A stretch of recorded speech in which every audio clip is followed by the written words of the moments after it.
Mwaramutse. Ni Daniel Nsengimana Putin ugarutse, umuyobozi w'urubyiruko muri RPP. Nanjye nagira ngo ngire icyo mvuga ku ifungwa rya Madamu Victoire Ingabire ndetse nanamutabariza.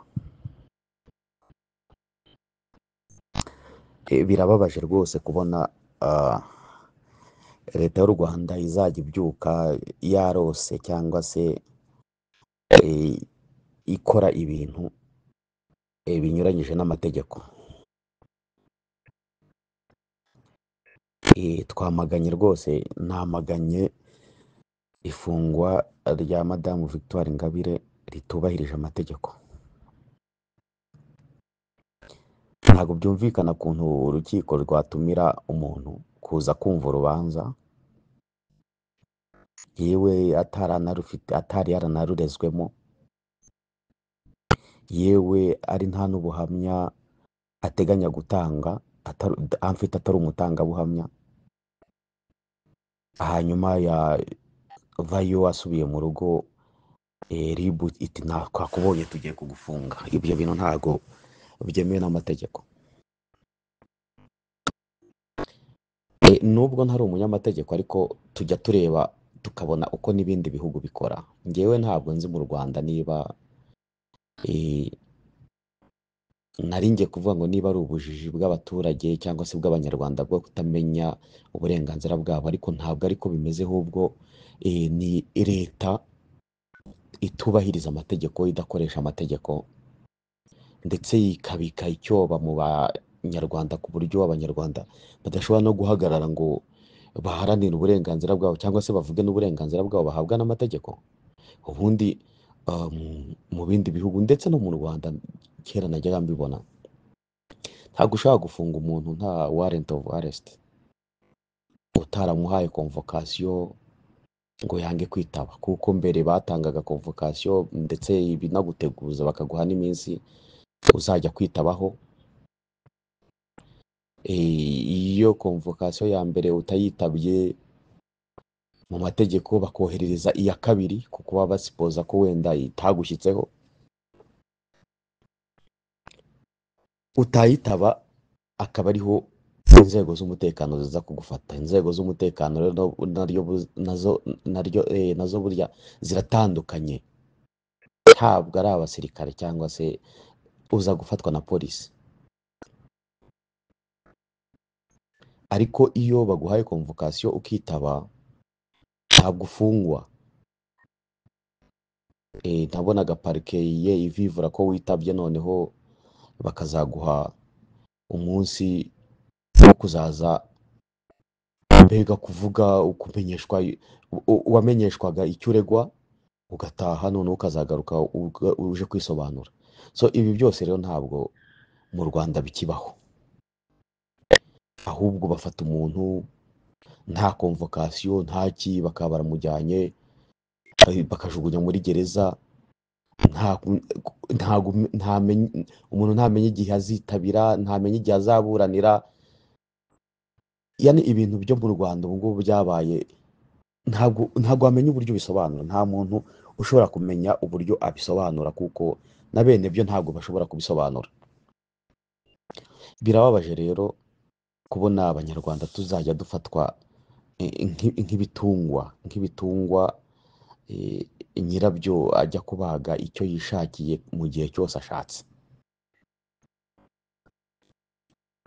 Ari nayo mpamvu rwose nsaba abanyarwanda guhaguruka bakajya bakabaza leta yabo, bakabaza leta, bakayibaza uburenganzira bwabo. Abantu, iyo umuntu bamuhaye convocation akitaba rwose, ntabwo yari akwiye guhita ajugunywa muri gereza, cyane ko umuntu aba asanzwe aba mu gihugu adasohoka.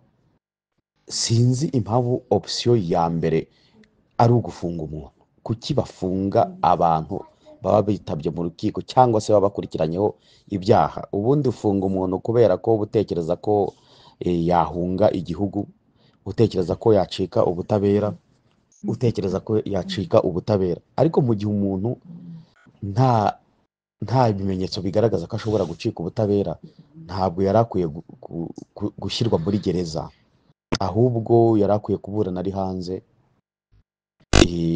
Niba ibyo ashinjwa nyine hari ibyaha ashinjwa, akaburana ari hanze first of all. Ibintu rero byo kuzajya bafata abantu, ibintu byo gufata abantu bakabarunda muri za gereza, gereza zikuzura abantu b'inzirakarengane, zikuzura abantu batigeze baburana, zikuzura abantu batagira dosiye. Ibyo bintu bigomba gucika. Nkaba rero nsaba urubyiruko rwose guhaguruka rugasya rusobanuza, rukabaza uburenganzira bw'abanyarwanda, bw'abaturarwanda bahabwa n'amategeko, bahabwa n'itegeko nshinga. Nta mpamvu yo kuba dufite amategeko atubahirizwa, adashyirwa mu bikorwa. Icyo gihe icyo gihugu nta mategeko kiba gifite. Ntabwo twagira amategeko yo mu bitabo ariko atubahirizwa. Ndasaba rero urubyiruko rwose guhaguruka rugaharanira uburenganzira bw'abaturarwanda. Impamvu nsaba urubyiruko ni uko burya urubyiruko nizo mbaraga z'igihugu, nizo cyane cyane burya baba banajijutse. Rero gutinya kuvuga ngo utazapfa kandi n'ubundi ejo ukazapfira ubusa utanavuze, njye numva rwose ntacyo bivuze. Abantu bazajya bafungwa bazira ubusa, ducegeke ngo niko byaye, ngo tutagira icyo tuba, ngo natwe batadufunga. Hoya, rwose mfashe uyu mwanya kugira ngo ntabarize Madamu Victoire Ingabire, ubutegetsi bw'u Rwanda, leta ya FPR rwose nisigeho guhangana.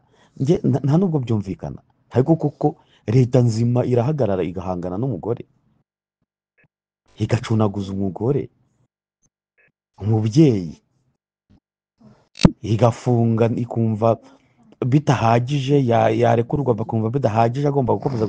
Umubyeyi udafite intwaro, umubyeyi udafite igisirikare, mu gihe leta ifite igisirikare, ifite igipolisi, ariko ikumva igomba kubaho mu bwoba, itinya umuntu w'umudamu. Birababaje, birababaje.